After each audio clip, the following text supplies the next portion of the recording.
Hey everybody, welcome back to the Wahoo Warrior channel.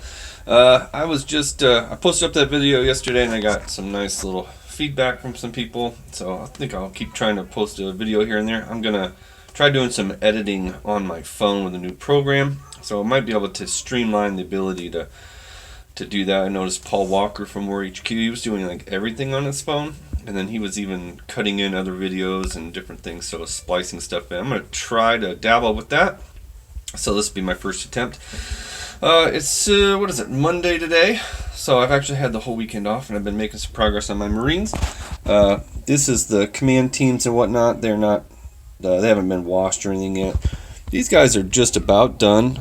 Starting to look pretty good. I don't know if you can see them or not. That's not the right guys. These guys. Take a look at them.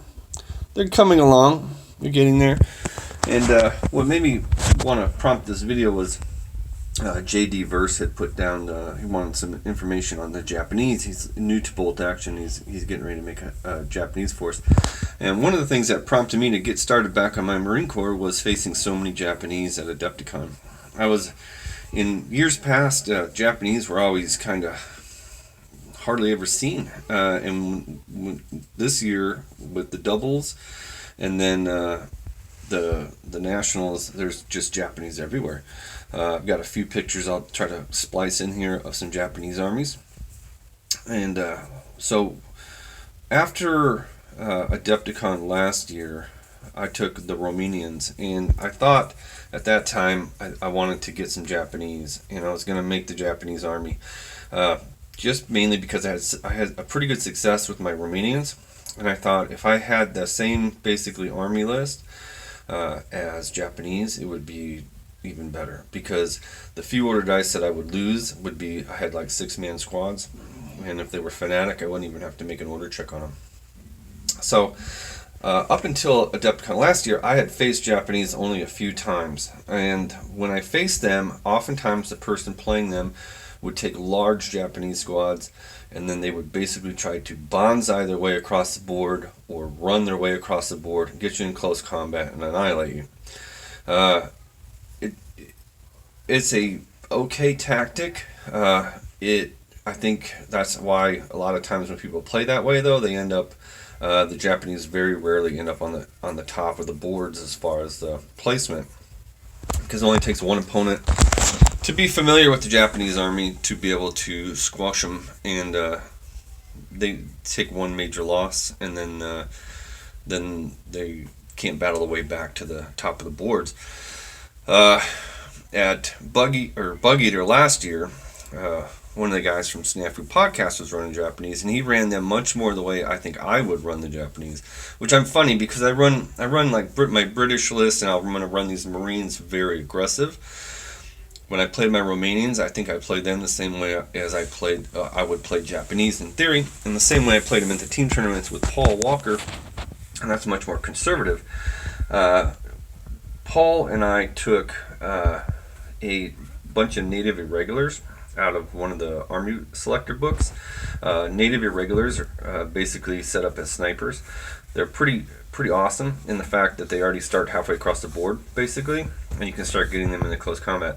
Now, we never did that the entire time. We had our entire army was native irregulars. Every scenario that Jeremy put up was counterproductive to our army list. So we ended up playing them like they were just infantry. And I can't remember, other than game 3, were we able to get into close combat in any significant way, and that was because it was where you had the confused fight, so we didn't really even need bonsai. But to get back to my point is, so when you're going to make a Japanese list, the Japanese, every guy in their army is fanatic. That is a huge advantage if played correctly, and you're not just throwing guys into machine guns and letting them get charged. You can use that bonsai. You don't have to. So I used to take British a lot, and I would take the up and at 'em because the automatic rule trumps most other things. The British actually are a little better off with up and at 'em because they can choose their target. The Japanese have to charge the closest unit, closest visible unit. So a savvy opponent can set up. Maybe you have a squad of 10 or 11 guys. He can set them up with a throwaway sniper or some other unit.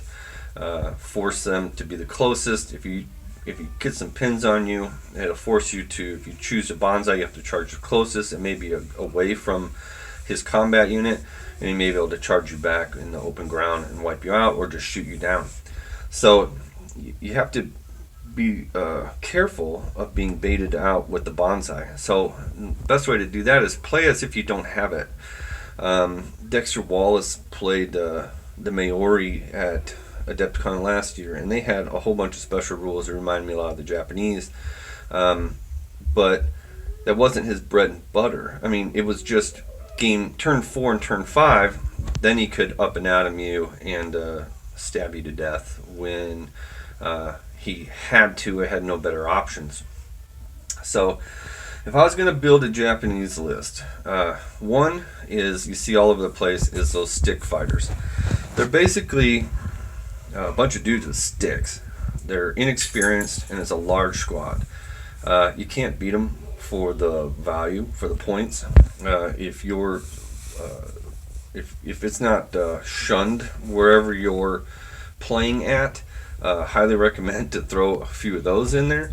They're so cheap, and you can just kind of push them up to safeguard an objective, or to mill around and just go down until they get closer, and then bonsai out. They're super cheap. And then that's the only large squads that I would probably run. I'd want a large inexperienced squad. Throwing more dice in a close combat is better than tough fighter, especially if you're on the charge. Like eight commandos with tough fighter, if they whiff their first roll, they're kind of up against it, where if you're throwing 14 or 15 dice, you have a better chance to take down some people. Now, they're not invulnerable, or they're not invincible. I think when you see that many models, it's a psychological advantage. You can bait those inexperienced bamboo guys into a bad choice of having to maybe charge a bazooka team, and then you can counter them. But obviously you don't want them alpha on their own. So if you're gonna, you can take those guys, and then after that, it's up to you, depending on your play style. I would play small squads. I faced a great opponent. I'll put some pictures up at the Nationals game 2. He was playing a 15-man, I think regulars, 2 or 3 10-man veteran squads, and they're scary. Fortunately, I had a good scenario. I was able to stay back and start picking at them, and picking at them, and picking at them, and they had to kind of move across to get to some objectives. But I think I had, after a turn or two, I think I had more order dice than him, so it gave me a little bit of an advantage. He had to eventually, towards the end of the turn, commit one of his units to start moving forward, and once he would do that, I would start picking on that unit with all my remaining order dice, and then we'd kind of repeat it on the next turn, and then repeat it on the next turn.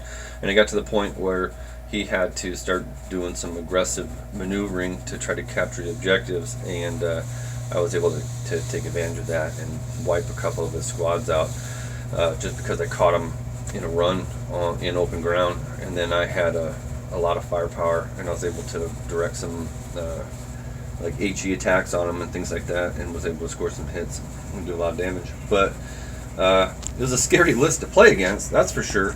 When you're facing like 14 or so, 12 or 13, 15 man regular squad, and then a couple 10-man veteran squads. But I think if I was playing Japanese, I wouldn't even hardly worry about a tank, unless I took maybe just a small one, one with maybe a light howitzer on it. And then other than that, I would take probably 2 14-man bamboo squads, and then I'd take as many, if I was playing theater selectors or dual platoons. I mean, obviously your format is going to dictate what you can take. Dual platoon, though, I would take as many small 6 to 8 man regular squads as possible. I just keep moving and firing with those and shooting until turns 4 and 5, when it was, then you're getting into the close combat, and then you take advantage of that bonsai. If one of your squads gets hit pretty hard, then you just kind of save that order dice, go down with it. They're fanatics, so they're not going to break unless there's one left, two left, can't remember. But they're just so hard to remove off the board if you play them correctly. I think where the most people make errors with Japanese are the bamboo stick fighters, not bamboo, the bonsai stick bombers, and large squads just pushing ahead, hoping that their numbers and maybe being veteran will carry them to the enemy lines. The bamboo suicide guys, they're very interesting. Paul and I had multiple of those in our army. They're cheap order dice for sure, so they're great in that regard. I see when I face opponents that use them, I think incorrectly, or they just kind of head straight towards the enemy armor. They expose themselves, and they usually run in multiples of at least 2, and they try to make you put your firepower into them. Well, what ends up happening is you end up picking up a couple order dice pretty quickly, and it doesn't really give them an advantage when it comes to, other than stalling out maybe a tank for a turn or two. But after that, the Japanese army is very vulnerable to armor if they don't have those guys in there, especially if the armor's moving. If they make a mistake and sit still for a turn, then yeah, a large squad can mob a tank. They'll automatically pass a tank fear check if they do a bonsai, and they'll be able to swamp it, maybe destroy it or damage it. But the most effective use of those bamboo fighters, I keep saying bamboo fighters, but the suicide bombers, are running them behind your infantry squads, I think. Run them in a multiple of 2, run them in tandem, and put them behind your infantry squads. That keeps armor from basically rolling to point blank and machine gunning your guys to death. If they get too aggressive with their vehicles, obviously you can charge right through your own guys and then poke them and +8 hopefully destroy them. It'll also keep them healthily moving away from your infantry. They won't want their tanks or vehicles anywhere near that. But protect that order dice. If they decide to shoot at that and then go down, it's a small team down. It's already -3 if you have any kind of cover. Usually be hitting you on 7s. And then your infantry, it can basically just go ahead and advance up and just use those guys as a bait tactic. Because you're going to lose the order dice either way. You better make sure when you lose it, you're taking out a vehicle. But in a lot of matches, the order dice, obviously add up to points, and you don't want to just throw away 2 order dice and then have them go into like a turtle shell, where then you are faced with charging across open ground to try to get a draw or to try to get a win. So play smart with the Japanese. There's some very good Japanese opponents out there. Paul Walker was a great tactician. We would have many discussions. I think I was wanting to be a little more aggressive than him, and he would caution me. We're ahead by 4 order dice. That was ridiculous. And we would kind of moderate. He would moderate me a bit.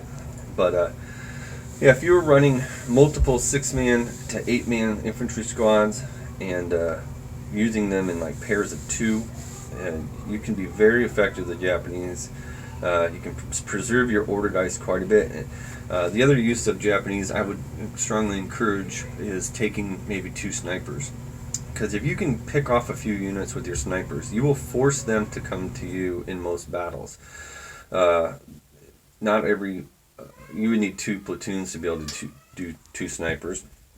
And then the other option is a sniper or 2, and then the veteran or the irregulars, where you can kind of deploy them up forward. So, I'm not an expert on the Japanese list or the Japanese army building.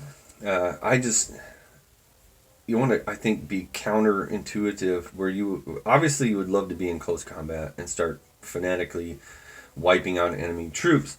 The catch is, if they're in cover, if they're fighting Simo, if they're tough fighters, if they're veterans, you're going to be basically trading a unit for a unit. And that's great if you have more units or if you have more stuff behind. So that's the way I kind of look at it. If you had a 10-man veteran squad you pay a lot of money for and he gets hit by an HE, then you're down a bit, and then a lot of times Japanese players will end up just kind of getting them into combat, bonsaiing them because they've got multiple pins, and then you end up losing that unit, maybe do minimal damage to the enemy. If you had 2 6-man regular squads, if one of them got nailed, the other one didn't even get hurt, and you can work them up and get them into combat. If you have 5 6-man infantry squads, your 6-man squad should be able to nullify one of his order dice, and you've got 4 more. So if you charge 6 guys into a close combat, even if you're going Simo, you can whittle that squad of his down to where it's combat ineffective. A 3-man Japanese squad is still an order dice that can capture objectives, where a 3-man somebody else's nationality is pretty much something he's going to hide away. Japanese, you don't have to worry about so much because you're still fanatic. You're going to pass your order checks. You can auto pass them on a bonsai if you have to. So, yeah, that's just my thought on the Japanese.